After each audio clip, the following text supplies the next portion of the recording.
Why is that even up there? This should be What up there. happened? No, I made a mistake. It's the last show before Christmas, folks. That's even more important than the last shopping day before Christmas. Because we're here tonight on the Joe and Joe Weather Show podcast. And you can support the Joe and Joe Weather Show podcast by shopping on Amazon. The link for this is on the description to this podcast on YouTube, on my YouTube channel. Just click on the link and do your shopping. Amazon throws us a little bit of coin for sending you there, and it helps to keep the Joe and Joe Weather Show podcast commercial free. Commercial free. Yes, we like commercial free. So we thank those of you who have used that link to shop on Amazon. And Tempest by Weatherflow. Get the revolutionary Tempest weather system. Join the fastest growing observing weather network on the planet. The link for this is also on the description to this podcast on YouTube. I'll put it up on the chat board in just a bit. Use the coupon code, which remains Autumn 2025, because if you use it, you will get 10% off. And if you Ten. if you forget the coupon code, if you go on the website, they have a holiday coupon code you can use. That's just as good too. So here we are. I just got to do something real quick. Alexa, turn off the music, please. Oh, thank God. I thought I could do the show with a little Christmas music in the background. It was not working for me. So, you got 2 inches. I saw some spots in Orange County. There's sort of I was looking at some of the snowfall reports. There aren't a lot yet, but the ones that did come in, some of the higher amounts I saw, Joe, was 4 miles northwest of New Fairfield County in Connecticut got 3.5. Bergen County got 4. Upper Saddle River got 3.8. In Essex County, 1 mile southwest of West Orange, which makes it southwest Orange, 1.5. Northeast of Wayne, 1 inch. New York City, nothing.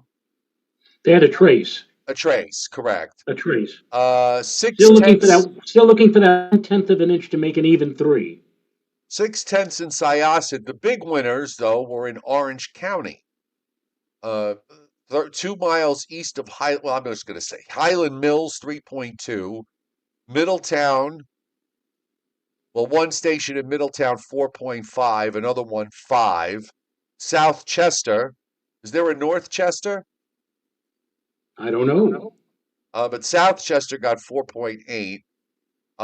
Near Monroe, 5.8. And 4 miles west-southwest of Middletown, 6.1. So those were some of the bigger winners. And in Rockland County, northwest Stony Point 4.2, southeast Montebello 4.1, Valley Cottage 3.1, New City, not New York City, New City, Rockland County 2 inches, and Nyack 1 inch. And there you have it. 3 miles northeast of Peach Lake, which really isn't all that far from me, 1.7 inches by a trained spotter. And I did not make a formal measurement, but it was a heavier consistency type of snow today, as opposed to the last storm, which was puffy and powdery, which is why it took me forever. I told Renata, I said, only a couple of inches out there. I'll use the shovel. We're not going to use the blower. And she wanted me to use the blower because she said, oh, you take a long time. I said, well, I need a little exercise. And 3 hours later, I took out the blower. There you go. Griller G on the chat board, hitting super chat tonight. Thank you very much. Received 3.5 inches in far northern Fairfield County. Northern Fairfield elevation 825 feet, and he is on that list, by the way, that I just read. So thank you from Griller G. And Orange County is for the second storm in a row is the jackpot zone apparently so far this year. Well, we always, when I was doing News 12, when we had the Traffic and Weather Channel, Channel 61, it used to drive Rich Von Olin berserk. Yeah, really, he got very upset. He put out forecasts for Orange County snowfall totals or whatever, and people would come back and complain. Oh, you said we were only going to get 3 inches. I got 6, or I got 5, and you said 2, whatever like that. And I, I said, for Orange County, maybe you should just go about 30% higher than everywhere else. Well, they get lift up there with any kind of an east wind, Yeah, and yeah, that makes it Orange. and that makes a huge difference. I mean, I've seen it happen here in North Georgia with some snow events that I've had. The management, the News 12 management or Cablevision management, which you and I were both sadly subjected to for a number of years in our broadcasting career, they didn't want to know anything, or they didn't want to know nothing from anything. I mean, we would. I had a long discussion with a gentleman.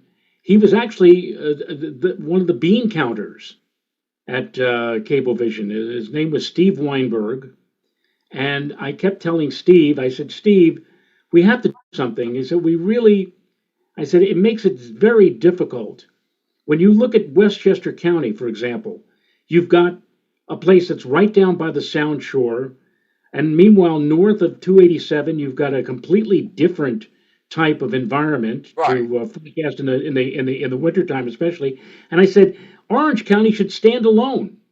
I don't even know why we're doing Orange County. Well, we're a part of the Hudson Valley. I said, yeah, but Orange County doesn't even go with Rockland and Westchester and even Putnam County. They seem to have their own weather up there because it's constantly variable, it's constantly changing or whatever like that. But well, Joe, just do your best. And that's all there is to it. And Such that's gu- all there was to it. Yep, right, such guidance there, such guidance. Just do your exactly. best. All right. Well, I do my worst. Anyhow, welcome tonight to everybody on the chat board and those of you watching in the background on tonight's Joe and Joe Weather Show podcast. It's the eve of Christmas Eve. So just to let you know, yes, we do It's know that there is a potential for snow at later Friday into early Saturday. No, we're not going to be on tomorrow night. No, we're not going to be on Christmas Day. We're going to be off enjoying family and friends, as you should be too. However, I will tell you that at least if you follow me, uh, I will be doing some sub stuff tomorrow and Thursday when I'm not doing family things. So I will be putting some weather up and keeping an eye on what is going on. But we will be here Friday. Okay, so we will be here Friday doing a show. So make a note of that.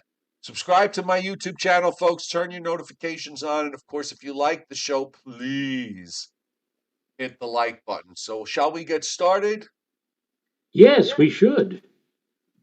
So, there are just some winter weather advisories still going on in northern New York, northern in, Vermont, New Hampshire, and into Maine. In fact, some of the southern counties in Maine under winter storm warnings at the moment, but everybody else is pretty much done. We've got a little bit of fog along the Gulf Coast, a little bit of fog in parts of Kansas and Oklahoma and West Texas. And then we have this absolute statewide mess that's going on in California where we have uh, that all that flow of moisture that was going into the northwest shifted southward over the last few days and is now impacting the whole state of California. Winter storm warnings in the Sierra Nevadas. They're going to measure the snow in feet. Flood watches up pretty much statewide, except for the southeastern counties for some reason. And they also have various wind advisory, actually more high wind warnings than anything else. A lot of high wind warnings up that extend even into southern Oregon and advisories in Nevada. They got flash flood watches up for Las Vegas if you're spending Christmas there. Advisories into western Utah and western Arizona, and you see all the moisture out there. There's just one big river of it coming in from the subtropical Pacific and moving up the west coast. Then it goes over the top into the plains, and we get breakoffs from that. And we saw one of those today move on through the Northeast. It was, for the most part, a minor system. And folks, bear in mind, when we have, in a way, we're forced to talk in generalities because we're doing a broad range forecast over a lot of geography. The world does not necessarily revolve around your zip code. So if I say something that might be slightly contradictory, just be a little bit gentle, all right? Because you said this, and then we got, that. And I was like, what can I tell you, folks? We can't zip code forecast here on the Joe and Joe Weather Show podcast. So, there are clouds around tonight. That's actually going to help to keep the temperatures above freezing. And then the wind is going to pick up during the overnight, so there probably won't be much of a refreeze, but I would just be a little cautious in some inland spots for some icy spots here and there. Do you not agree? I agree, and in fact, if anything, I think the temperatures may actually go up a little bit Yeah. between now and let's say midnight tonight. I could see temperatures going up, not a whole heck of a lot, but maybe a degree or two higher than where they are right now. Then they'll come down as the winds begin to increase.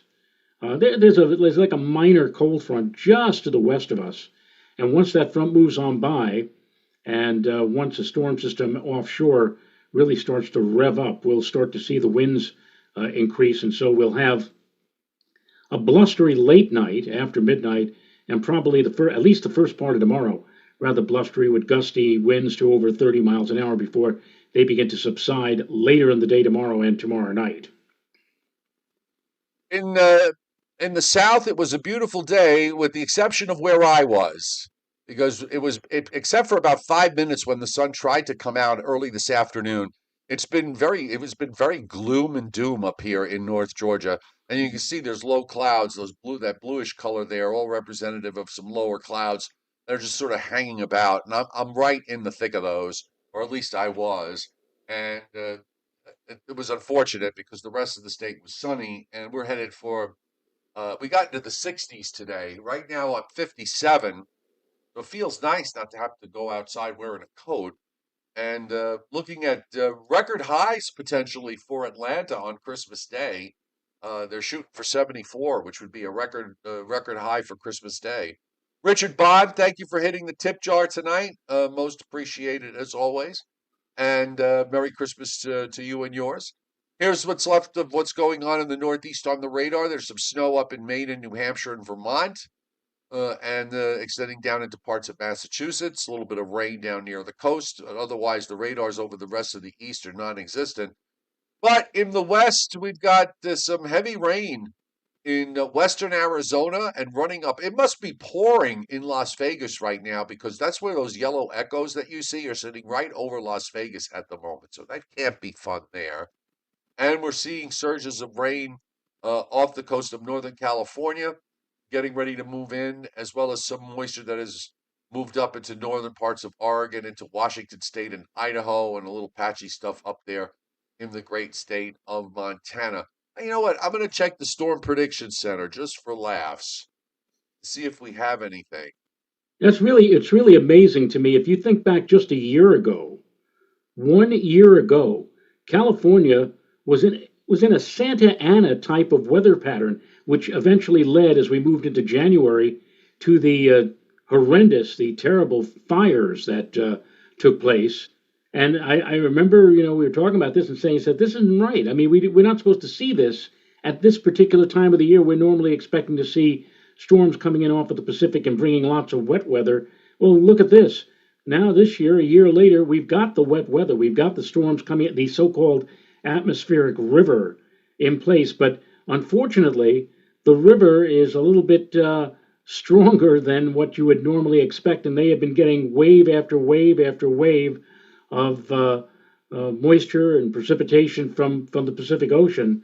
And can you imagine, Joe? I mean, like here it is, 2 days before Christmas, day before Christmas Eve, and you get a knock on the door, and you open the door, and here's somebody from the local sheriff's office, telling you that it's up to you whether or not you do this, but they strongly recommend that you You get out. evacuate Yeah, get out now before the yeah. next round of, because we're not going to be. Tomorrow's a holiday. We're not going to be around to save you if you get flooded out or whatever. I mean, what kind of a Christmas is that? It's One that horrible. sucks. One, one that really sucks. Yeah. Quiet John, Joe. Quiet John generously hit the tip jar. And also, Merry Christmas from Frank Scalera, who has hit the tip jar as well. Thank you both. Very generous of you both for hitting Super Chat tonight. There's SPC with the marginal risk pretty much up and down the entire coast of California, and they have a tornado risk of 2% in that zone. And that covers San Francisco and almost, but not quite, down to Los Angeles inside that marginal risk zone. And when we Isn't that look at, amazing? yeah, and Yeah. tomorrow, again, up and down the coast, marginal risk, and an area in the, I guess, is that the San Fernando Valley up that way on the map? I don't know. I Is remember Red Skelton used to have a character called San Fernando so Red. red? Yes, I know. Is it, whatever valley or this, whatever the valley that is that's inland, they're under a marginal risk for severe weather as well, and also tornado risks abound. 2%. You don't usually see that. And day three. Okay, so the next 3 days, they're at a marginal risk for severe weather in coastal California. This one actually moves into Los Angeles, the southern edge of it, and there's no tornado risk indicated. But I suspect that if they were to do that, they would probably also have a 2% a tornado risk as well.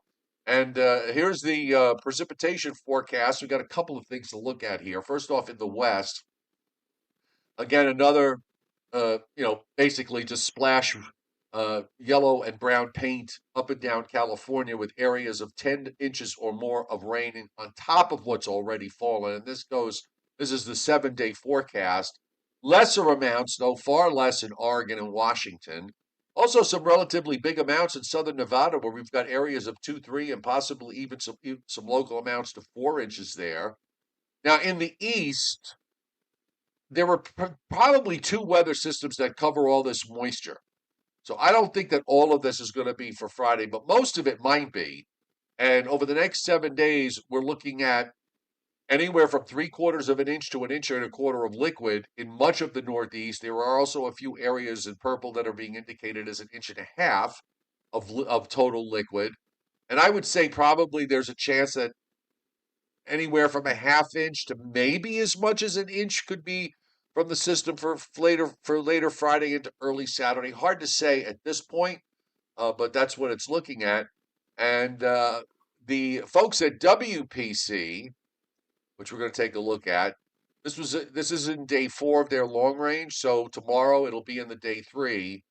And the last update, well, I'll show you this before I do the refresh to see if there's another one. This was issued at 1:30 this afternoon, and they actually expanded the area. The blue area is a 50 to 70% chance, and let's just call it at least 3 inches.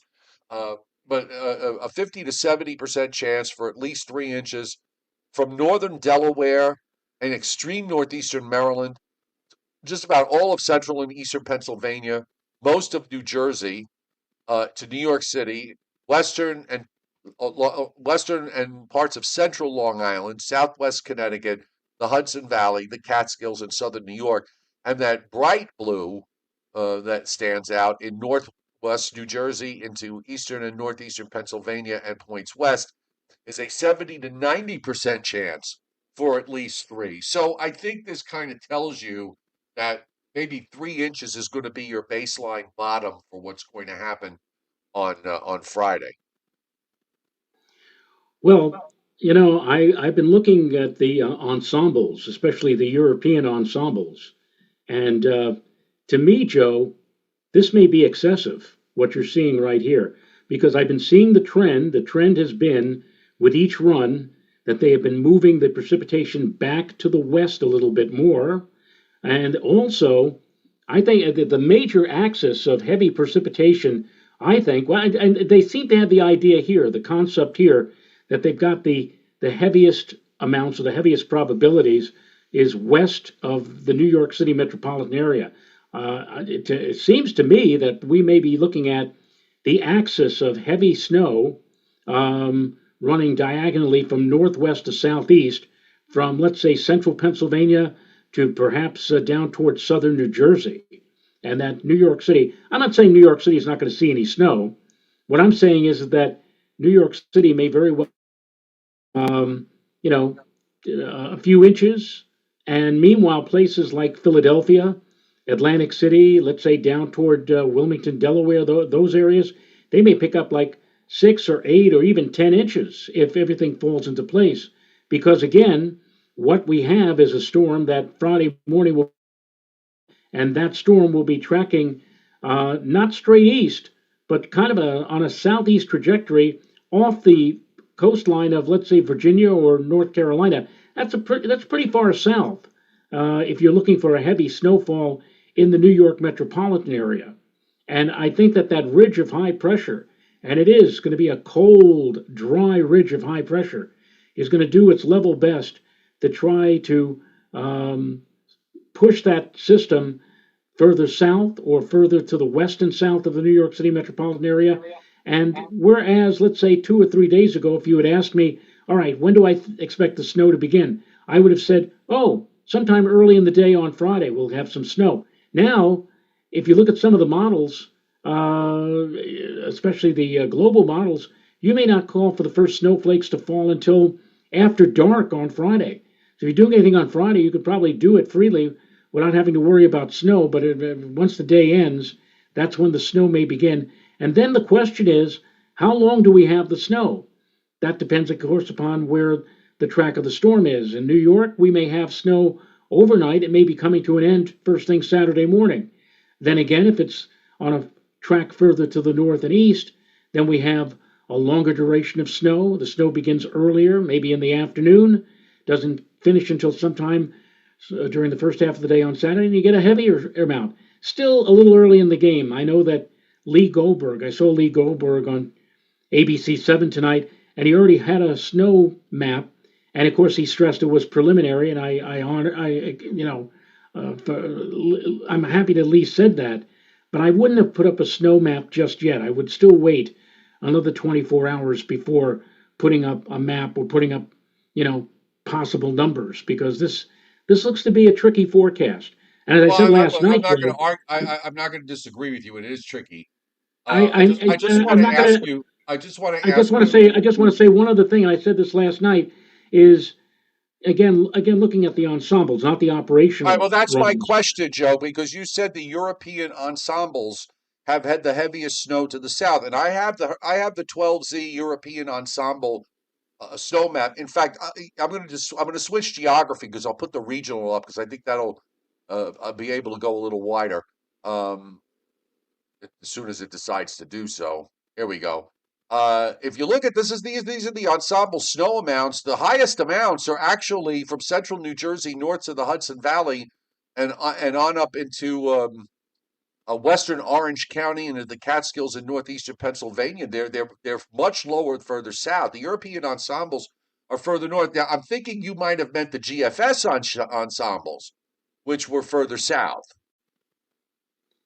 I don't know. I thought I looking at the both ensembles, both the European and also the GFS. It seems to me that the storm system, as it's tracking toward the east into Pennsylvania, all of a sudden we just lose everything, and a new system begins to develop well to the south of New York City.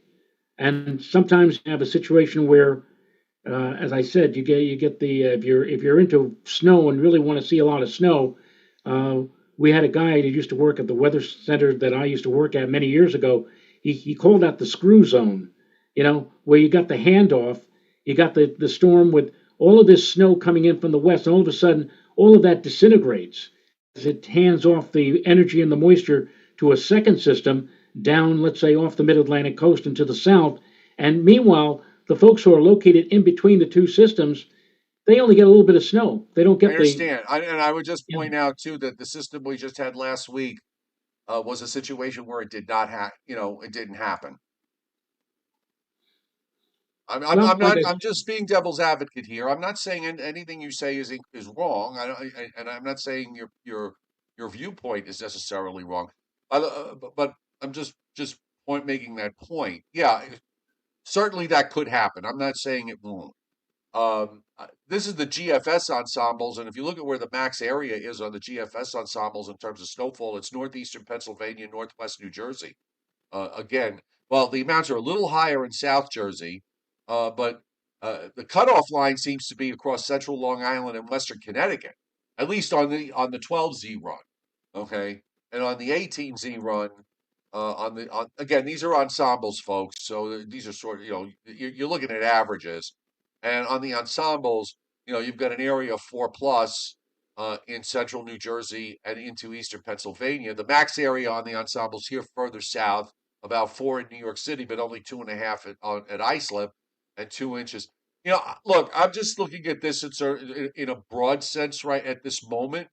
Um, so because we're still 3 days out from the start time, and I think there's a lot at work here because of the fact that you've got that cold height in the north that's going to be building southward, and that's going to be a big player for somebody, uh, either to enhance the precip coming in, with the east wind off the ocean, or the drier air that's going to be not that far away. So you're going to have, there's going to be a wall. And I will also admit there's probably going to be it's going to be a narrow north-south flank that you're going to have, and you're going to have to be inside that zone. Uh, but if you asked me today, you got to put a forecast out, a broad brush forecast. What would you do? I would probably say 3 to 6.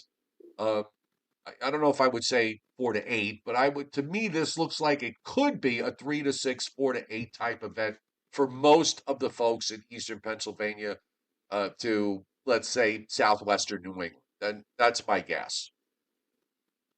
Well, that's as I said. That's what Lee Goldberg went with tonight. He went for a preliminary And outlook you of a know that general Lee, three to and you know six. that Lee watches this show almost continuously. So, so I'm. I will go on record as saying I have a very high regard for Lee Goldberg. Lee Goldberg is an excellent synoptician. We had not had the likes of a synoptician weather-wise since somebody named Chiaffi left Pix 11 a few years back. I appreciate the compliment. Thank you. Um, Yes, I appreciate the compliment. Magnolia P. From hot Denver, because it has been hot there. They've been blasted with record highs. Thank you for the tip jar hit. Merry Christmas to you. And I think David Fuller also earlier hit the tip jar. And yes, David, this will probably put three in. Look, I think we could safely say that there'll be enough snow on Friday to put New York City over the 3 inch mark. Would you? Would you? yes, yes. That that's going to That happen. Okay. that's going to happen, and that means that statistically or climatologically, if they go over 3 inches, New York will have a heavier than normal snowfall this year for the first time since 2020.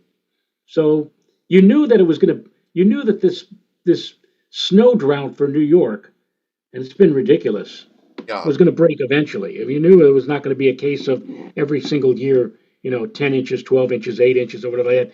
New York City has had as much as 75 inches in one year. Not saying that's going to happen this year, but it's time that they came in with a higher amount.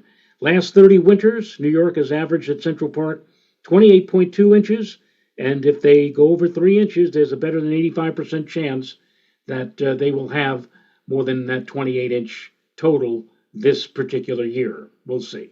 Rich Rockmansky bangs the tip jar. Thank you. Merry Christmas to you, Rich. Appreciate you being here every night, and it's wonderful to have you. Uh, Thank you.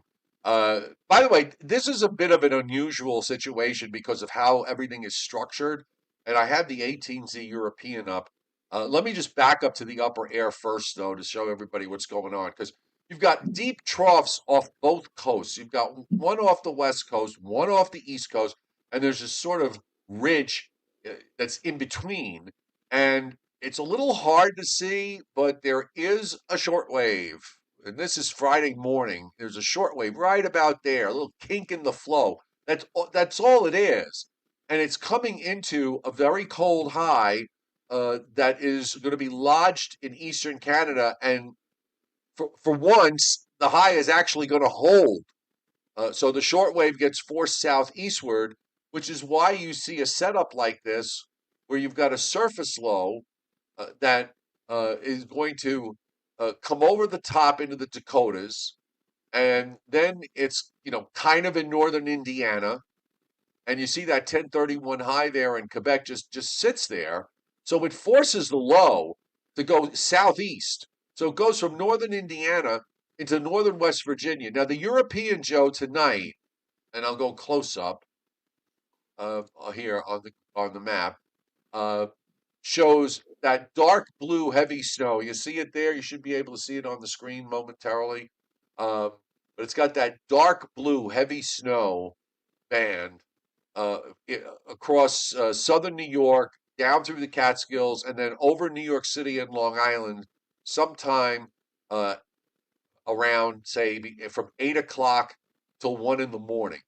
And then it goes out, and you're left with, piddling, not light snow. I think that's one of the things to watch for here is that there's probably going to be, with the interaction of very warm air that's going to be in the Midwest and Ohio Valley, pushing against this very cold air mass that's building down from eastern Canada, that you probably will see a band of heavy snow that'll break out ahead of it. The question is, how long does it last? Because eventually it is going to fall apart as the low starts to redevelop. So that's where I think you're going to have to probably, make the most of the snowfall, is what comes in those first 6 or 7 hours when the low is pushing east into the cold air. And then once its center jumps, then you just have then you have what's generally leftover light precip to deal with. We might have a burst of heavy snow here in New York, and then after a few hours or whatever, all of a sudden you look out the window and it's snowing. But you say, what happened? What happened? It was coming down like gangbusters. Now it's not doing anything anymore. Well, we So got 2 days. We have 2 off days, so we have 2 off days. We're not ever really going to have in a position to commit. By the way, the European does generate quite a bit of ice across central Pennsylvania, which will be interesting to see if that winds up verifying. But that's also, again, that warmer air is trying to push in, and that the cold high is just absolutely stubborn. The GFS, to take a look at this, is the 18Z GFS, and you'll see the struggle here. Again, that dry air is just to the north. So the snow actually cuts off in eastern Long Island and central and eastern Connecticut, get next to nothing out of this. They get a little something, uh, but it's mostly light stuff during the overnight. And then the GFS is also faster. The low goes. How many times do you see lows going from northern Indiana to West Virginia, and then well off the North Carolina coast? I mean, that's a southeast move that you just don't see very right, often. exactly, exactly. And Yeah. all you need to do is push that track maybe another 50 miles further south and west, and all of a sudden, what you just said for eastern Long Island and eastern Connecticut, the little bit of light snow could very well happen across parts of the immediate tri-state area as well. We're still 24. Give it another 24 hours, and I'll have a much better confidence level as to what we're going to see on Friday. I still, Well, you did accomplish one thing tonight, is that you made Tom Contino cry. So, so there's somebody's been that. talking about Bruno. Was it Bruno Sammartino is better than us in terms of weather forecasting? Who is this now? I who says who? Somebody posted something about somebody is better. Someone is better for a better forecaster than we are, Joe. And who might Oh, that be? Stephen DiMartino. I thought it said, Oh, I got 1.5 second look, and I thought it said Bruno Sammartino. Of course, Bruno, of course, is the world heavyweight wrestling champion many years ago. But Stephen DiMartino, I've never heard of Stephen DiMartino. Have you? Or yeah. No, I've heard of Steve. No, I know who Steve is. Yeah, he's a good. He's a good forecaster. If you think he's better than you we shouldn't are, put you that's shouldn't put fine. us It does. I don't. against. I don't fight. I don't have a problem with that. You shouldn't put one person or persons against another, because we're all of us are in the same boat, so to speak. And the great part about this business of weather is that you can have three or four different people looking at the maps and have 3 and 4 different opinions as to what's going to happen. That's what makes this forecasting game so great. I think it also has to do with the fact that each forecaster, each one of those four forecasters, in the back of their mind remembers seeing something similar, going for something, and then having it all blow up in their face, Right, right. and are And we concerned that it all live, might happen, and are and concerned we that it live might with that happen sort of again. thing. And we Yeah. live with that fear. By the way, a couple of things I just want to mention here, going into long ranges. I really thought this was so interesting what I've seen evolve over the last 3 or 4 days. First off, take a look on the left because you can just see everything that comes into California. I mean, look at that precip that comes in tomorrow into California, especially into Southern California, and that dark blue, almost black heavy snow being indicated for the Sierra Nevadas. And then that's part of the energy, by the way, that's going to make that low that's going to come out of the Dakotas. That's coming into California tomorrow. And then that you have a 989 low off the coast of Northern California that eventually makes its way to San Francisco. The actual surface low weakens, which a lot of them do. But what doesn't weaken is the moisture field. So you got a ton of rain here that's coming in with this energy.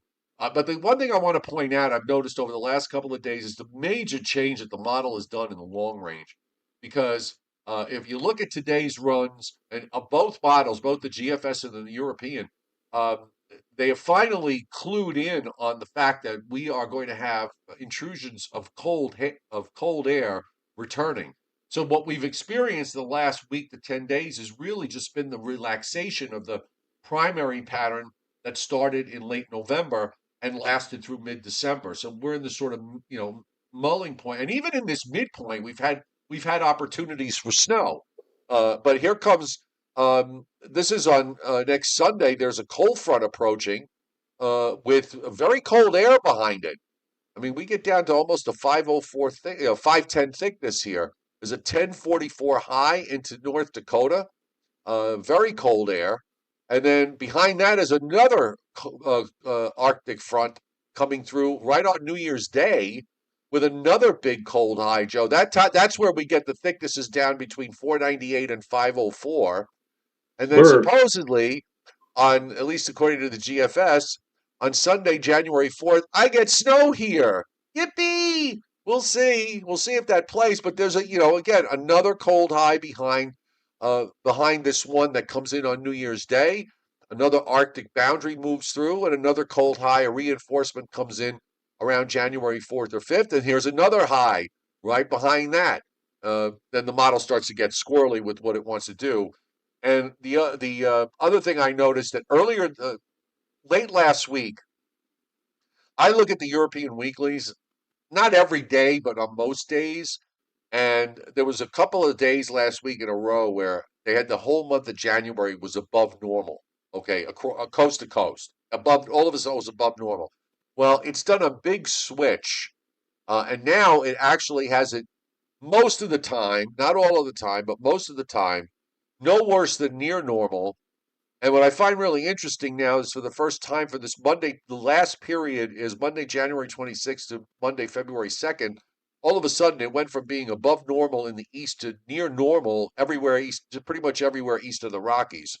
So something's going on with respect to what the models may be seeing. Maybe the La Nina is finally shutting down, and the models picking up on this. Uh, that could be right, it could be wrong, but I just thought it was very interesting how the models, the longer range models, that when I look at them and I look at these sort of, broad, this is 2 meter temperature weekly anomalies here on average, to see them go one way and then suddenly go the other way is I would find it, if as a winter weather lover, I would find it encouraging.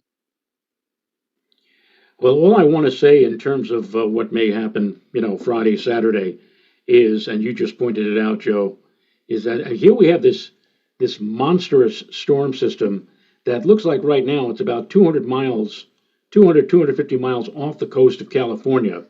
And when we get to tomorrow morning at 7 a.m. Eastern time, the center of that storm is going to be located probably right up in northern, right along the northern coastline of California, coming toward the Oregon border, and there are going to be a lot more um, a lot more observations from the region in Northern California and Oregon that can be fed in to the supercomputers in Washington, D.C. to get a better handle as to exactly what is going to happen with that storm system. And then tomorrow night, 7 o'clock tomorrow night, 24 hours from now, that system is going to be already changing character. It'll already be in the heading into the continental divide, the mountains, and again, more data to use for projecting where that storm system is going to go. Ultimately, is going to go. So what I'm saying is that tonight, excuse me, tomorrow morning's run and tomorrow evening's run, or at the 12Z and the 0Z runs tomorrow, may very well show you maybe not radical changes, but subtle changes, which may have a significant influence on what the weather will be for Friday and Friday night here in the New York metropolitan area. I think you're going to see some changes from what we're thinking right now, only because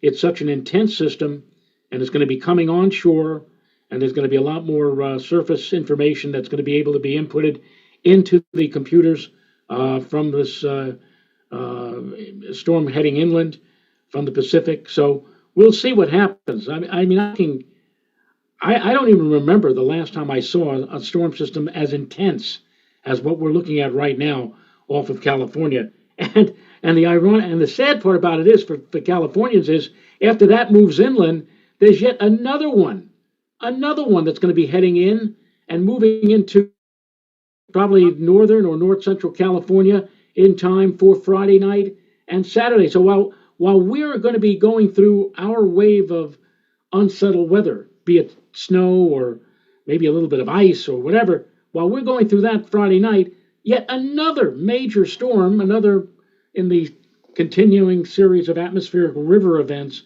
will be hitting California again come the end of the week on Friday. This is an amazingly active weather pattern. Certainly, we have not seen anything like this in the last few years. This is just unbelievable. And you mentioned it just a few moments ago, Joe, where you have action going on both sides of the country, in the west and in the east. Incredible. Yeah. For those of you who have been asking, this is the AI GFS on pivotal weather. There's not a whole lot of options in terms of what you can see, or as far as different kinds of maps. So what I brought up here is the precip on the GFS AI. So this would be the precip for this week, and it basically only gives between 2/10 and 4/10 of an inch of liquid. In fact, up in Connecticut, it only gives a tenth. So that would translate to, you know, if you want to literally do a translation, if these were the actual numbers, you're talking about maybe a couple of inches in New York City and maybe 4+ in South Jersey. It actually has the heavy precip amounts way south in West Virginia, in areas in uh, southern Pennsylvania, down into Maryland, Washington D.C., Baltimore, and that'd probably be more rain than anything else. I don't know if Are you unless showing? Are you trying to show Mac? Because it's just yeah, your no, mug hang and on, my I'm mug sorry. Let me bring it up on the back up. screen. Yeah, here's what it looks like, folks. I'm sorry, but this is the GFS AI, and they just started posting it about a week ago, and I've kind of looked at it on and off, but I haven't paid too much attention to it. I have no idea how it did with this particular event. Roberson Monte 95. Thanks for hitting the tip jar. Merry Christmas. Happy holidays to you too. Since we brought that AI, we might as well bring up the European AI and see what that has. See, now the European AI has got a lot of liquid. I mean, it gives 6 to 7 tenths of liquid all over the place. Western and central Connecticut, all of Long Island, all of New Jersey, and eastern Pennsylvania. So I'm guessing when I bring the snow map up, it's going to show 6 inches plus in most places. So why don't we take a look at that? So this is the total snowfall. Yeah, I mean your max areas of 5 and 6 inches. around New York City, western Long Island, southwest Connecticut, the Hudson Valley, the northern half of New Jersey, and the northeastern quarter of Pennsylvania. So those are that's the models are doing what they're doing. Um, to me, this does look like that for most of the area, regardless, it's going to be snow. And if you look at everything that's working, working the cold high to the north that's not moving, the low that's being forced to the southeast, the bigger risk is going to be okay. Where does that? There'll probably be a 6 inch plus area of snow, and does it set up on a northwest southeast line from, say, the Catskills to New York City and western Long Island, or does it set up northeast Pennsylvania, central and South Jersey, and so on? So that I think is going to be the big question here. And yes, Mark France, 78 Yanks, great team. Um, yes, the NAO is super strong and super strong and super suppressive. So the bigger issue I think is going to be worrying about more to the south and drier air to the north that's going to try to come in. I don't think you're going to have to worry about this tracking further north and being, a snow changing to rain type of situation. This is to me, this looks like it's going to be for most folks. It's probably going to be snow or nothing. So we'll go with that. You have Briller Jeopardy. We can kind of do it to end the show tonight. Yeah, I'm just looking at the chat board here. Snow Lover 28. Joe Ray will probably be on the low end as usual. They do love you, Joe. I know they love me. They They they worship the quicksand you walk on. But you want to know something? I'll tell you. I'll tell you when I told you this story once that there was a big storm quite a few years ago, or whatever, and everybody was talking about major snow. And one guy on a chat board I don't even remember where it was on the web or whatever. He said it really is going to be a big storm. Even Joe Rayo is going for big numbers. Was it a big storm? It turned out to be a big a major storm. It was one of the storms like in the early 2000s, like there Oh, okay. maybe it was one of the Snowmageddon storms or whatever. But I got a big kick out of that. Even Joe Rayo is saying it's going to be a lot. I guess that's the earmark, Joe. If I say it's going to happen in terms of a major or heavy snowfall, Right. then everybody says, "Oh, well, there's the proof right there. We're going to get it because Joe Rayo always goes for nothing or low amounts." So anyway, By the all way, right. somebody was asking about me putting up a first call. I will be putting a first call up tomorrow morning for the folks that are on my subscription platform on Patreon. I do not put my first calls out on publicly anymore. So you got to be a subscriber to my Patreon to my platform on Patreon. And There you go. if you're interested, the link is on the description to this podcast on YouTube. It's patreon.com/meteorologist Joe Chaffee. It's a couple of bucks a month. Um, you know, I've had it with putting it out there. Uh, $2 a month, Joe. $2 a month, unless you're a snow removal guy, and then you got to pay me more. that that's how it works. Uh, but yeah, I'm just I'm tired of the sense of entitlement that some people have with respect to respect to other people's work, and that's how I feel about it, and that's all there is to it. Okay, let's do Briller Jeopardy, shall we? That's cents a day. What's that? That's 6 cents a day.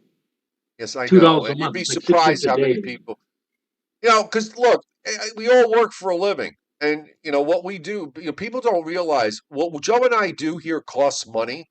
Okay, subscribe, all the stuff that goes on with respect to a Patreon page, and I donate there for that. And then the websites I have all of it costs money, and it's out of my pocket. No, I don't work for anybody. So and YouTube doesn't pay per subscriber. It's ad revenue, and Google takes half of that. So anyway, enough. I Enough. appreciate Here we very go. much appreciate the fact that those of you that have bang the tip jar, that support me on various platforms. Thank you so much. It is really, really great, and I love doing this. Um, I, I love not working for a corporate entity. You know, they all suck. Okay, they really are. Uh, and like I said, one day if I write a book, they'll probably assassinate me because of it, because I'll let out too many secrets and piss off too many people. Okay, let's do Briller Jeopardy. It's Christmas. We All should. right, It's we're going to Christmas. close out. Christmas. Christmas. We're closing out this category, the percentage of a white Christmas in these 5 cities. And this is based upon climatology. This is not based upon what's happening now or this particular year, but this is based upon the long-term averages. Central Park, Joe, what is the percentage of a white Christmas for Central Park? I think it's around 19 or 20%. I'll say 20.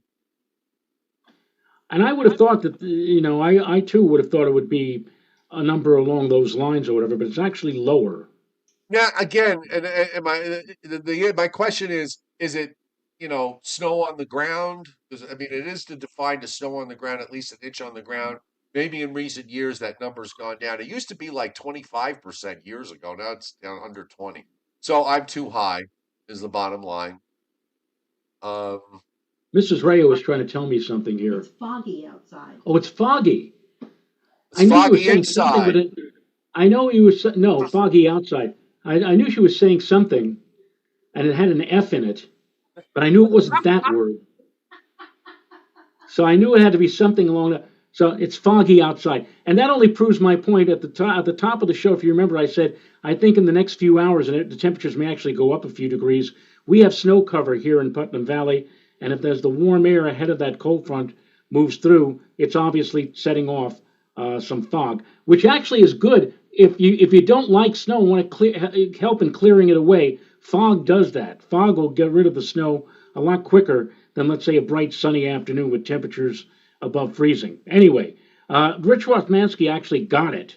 Got the correct percentage, 13, 13%. Yeah, I call that into question. I'm not. I mean, I'm sure that's the number they have, but I really would just. I'd like to go over the data, but I don't have time to sit through 155 Christmases, All right. um, or So how about 156. the nation's capital, Washington D.C.? Um, I'll say 6. Get that man a bell. There you go. Wow. By the way, as I'm ringing the bell here, and to those of you who are big fans of It's a Wonderful Life, you realize that Zuzu is still alive. The little girl who at the end of the movie says, "Look, Daddy, teacher says when every time a bell rings, an angel gets his wings." She's still alive. She's one of the few left who is still alive and kicking Really? from that By the wonderful way, did we show. get 100 likes? Did we get 100 likes? According to what I have here, it's 78, but I haven't updated in a while. Let's update and see what we have. 87. 87. All right. Well, 87. if you like the show, folks, hit the like button. So that'll be a nice Christmas present for us if we go over 100. Like we always like to go over 100. What's the next Yeah. one? Philadelphia. Oh, in New York City is 13, and Washington D.C. is 6. I'll say, I'll say 10. Just missed it, Joe. I was gonna say a 9. It was either 9 or 10. Yeah, it's a 9. And William William Uber's got Huber. it at 9. William Huber, you got it with 9%. So does And the Michael. Bonsai Man got it with 9 too. That's right. So All here we right, go with Juneau or 103. Juno. 103 likes. 103 likes, Yes. deserves a bell. Thank you. There you go. Thank you for hitting the like button. Okay, Juno. Well, we know that Fairbanks is 99. It's not 100. They actually had a year where they didn't have a white Christmas. But Juno is on they get a good amount of snow there, but they also get that flow from off the Pacific sometimes, so they get rain. So I'm gonna say 60%. You're pretty darn close with that 60. It's not 60. It's a little lower. Actually, it's not. I shouldn't have said you're pretty darn close. You're close, but you're not. Well, Like Snake Country. the Bonsai Man got double nickels. Double nickels would have placed him in Snake Country. Yes, Conroy Jets got 56, that's which not. is so then That's a it's little the other high. way. So All right, so we it's know the what other the way. number is. It's 54, as Chuck 54. Cardillo cleverly figured it out. 54. Last one of tonight, and since the chairman is going on vacation, last one of the year, last one of 2025, Right. and it is the Friendly Ghost, Casper, Wyoming. Casper, Wyoming. Yes. Oh, the stuff in the West I don't know as well. I mean, it's Montana. Um, 45. I lost it for some reason. No, you got to go higher. Higher. Okay. Rothmansky is relatively close with his number of 73. 73. And well, Northern Grace is at 75. We're not supposed to go higher. Oh, okay. Let's go a little lower than 73. Okay. Let's see. Harold the Harold Chera, DeCara is 71. that's Snake Country. So what does that tell you? Melander's at 72. I don't see anybody at 70. Well, I'll be at 70 next year in August. Yeah, that's Oh, right. wait a minute, Mike Waterhouse. Mike Yes, Waterhouse Mike. Bonds, I just put up 70, so he There wins. you go. There you go. Give 70. a generic bell ring for everybody on the chat board. I'm going to do that. And by the way, this bell supposedly is the same bell that rang in the movie. It's a Bevan bell. Oh, Let how me hold cool it is up to that? the camera here. I hope that's not too close. I'll move it back a little bit. The name of the bell is called Bevan, and this supposedly is a facsimile of the bell that was No, rung Joe, by Susan. no, it was the actual bell. We all thought it was the actual bell. No, it wasn't the actual bell. Can you imagine how much this would be worth if this were the actual bell from the movie? No, I'm sure it would be worth quite a bit to somebody. Yep. It's probably in some Hollywood museum someplace anyway. So, all right, just to review, so we are going to be out, tomorrow's Christmas Eve and Thursday, of course, being Christmas Day. So Joe and I are not going to be on tomorrow or Thursday, but we certainly extend uh, the greatest of wishes for a safe and merry and happy Christmas to everybody on the chat board and all of you who are watching, lurking in the background. Um, I hope Santa is generous uh, to you, and I hope you've got nice gifts for those, people in your life. Because I don't. I don't think I could have imagined 7 years ago when you had asked me if I could come and join you when we were still working together at FiOS One. I don't think I would have imagined that we would be still doing this after 7 years. How many thousands? You've got how the many number, shows have right? we done? Yeah. Uh, well, I can tell you how many shows I've done altogether. How many live shows? I think. Give me a second here. I'll try to find the number. Um, We've been doing this for 7 years. Let's say we average about 250 shows a year. Not including those 2 days off that we take. I mean, I'm well, talking yeah, about. I would say that's probably a good number. I mean, we've done probably on the order of about 1,750 shows. Incredible. I never would have imagined that would Well, be the case when it was. are the total? Okay, so I can give you the total number of videos here that we've done. It's about two. Now there's two. That this also counts stuff that I did on my own. 2,403. Isn't that incredible? Okay. It's Now, if we unbelievable. go to, I've got 2,403 videos. Let me see what the short, if that's just, I have 739 shorts that I've done, 815 regular videos, and 2,403 videos of a show of some sort or another, but most of them have been with you. I'm thinking we're probably on the order of maybe about 1,400, 1,500 shows that you and I have done together. Because And it, would- I have the Joe and Joe Weather Show in its own uh, um, playlist. It's also listed as a YouTube podcast. So I think there's about 1,400 or 1,500 of those. So yeah, I mean 7 years times 200 plus a year, that would put you in the 1,500 range. and it I never mean, would have happened if it weren't for all of the people who are watching on not only on the chat board, but I know we have a lot of people who are lurkers.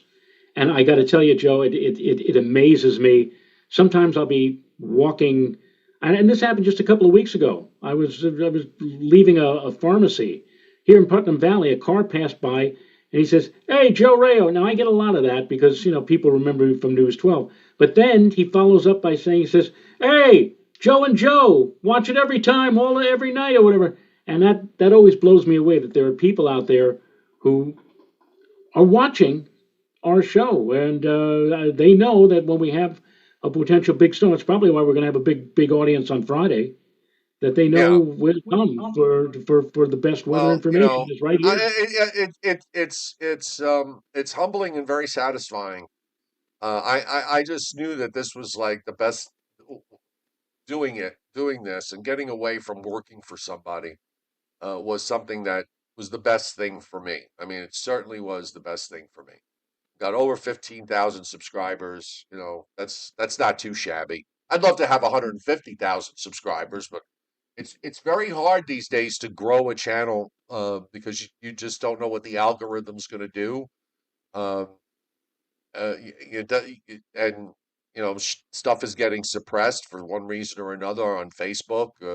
Weather people on Facebook, Joe, are getting suppressed. Professional weather people, just so you know, by Really, Facebook. Yeah, the uh, the algorithm is favoring all the people that are on there putting up the 360-hour snowfall forecast map because that gets attention, and that's what we're fighting. And there's not. I mean, there's nothing we can do. But the evil Mark Zuckerberg um, is raking money hand over fist with Facebook with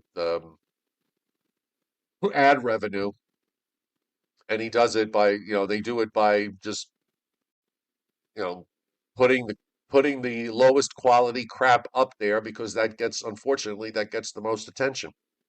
Nothing right? we can do about it. Miss Ballerite, That's why Miss I've shied Ballerite on the away. Yeah, go ahead. I'm sorry. Miss Ballerite wants to know. She says, when is the next show? I thought it was Sunday. It's on Friday, Friday. Boxing Day. Boxing Day. We We will will be be on here at Friday. 7:35. Yeah, the uh and YouTube's gotten a little more difficult with getting it used to be a show like this ahead of a snow that we would get. Well, let's see what happens on Friday. Where we would even have over 1,000 people on, you know. But in the last few years we haven't had that many big storms, so that also plays into all of it. But I'm just, I'm very thankful that um I went down this road and I started back in like 2015 and and here we are all of a sudden now we're coming to the end of 2025. I mean, it's hard to be Joe, we've done more. You realize we have done more episodes than Lassie. That's true. So yeah, it's great. We do what we want, we say what we want, and I don't know, David, when Dave T is back. He'll probably be, I think we're gonna have him back after Christmas. But he will be back. Trying to get him on to talk about the long range once a week because I think that's important, and he knows his stuff. He knows the long range stuff better than I do. So, um, You know, I like hearing him because he covers a lot of ground, and plus he's charming. By the way, somebody actually I meant to tell you this. Somebody actually they left a comment on on one of the Dave Tolliver shows that so almost all the time, anybody leaving a comment on any of my videos, it always goes on automatically. But every once in a while, a comment will be held, and this particular one was held. Apparently, the person didn't understand sarcasm. When I call Dave Prince charming, it's because I know he's got a reputation for being who he is, and let's just say he tends to be direct. And He's when edgy. he's edgy, he's direct, he's colorful when he's edgy. Okay, that's my way of saying that you know he's nasty sometimes. I mean that's how he is. But you know I like the guy. He never really he tried doing that to me once, and I shut him down right away. So that was the end of that. But no, I mean, I have no issues with that. If people have issues with them, that's that's fine. You can have issues with anybody you want, but don't drag me into it. I make my own opinions and my own judgments about people and what I think and what I believe. So I'm not a group follower. Okay, and I don't care if somebody doesn't like me. I really don't. You get to a certain age, Joe. It's like you get to a certain point in your life. You don't want to waste your time with that sort of stuff. It just requires the expenditure of too much energy, and I'm not doing that. So anyway, I'm sorry. I've been going on and on. All right. Merry Christmas, everybody, and we'll see you on Friday at 7:35.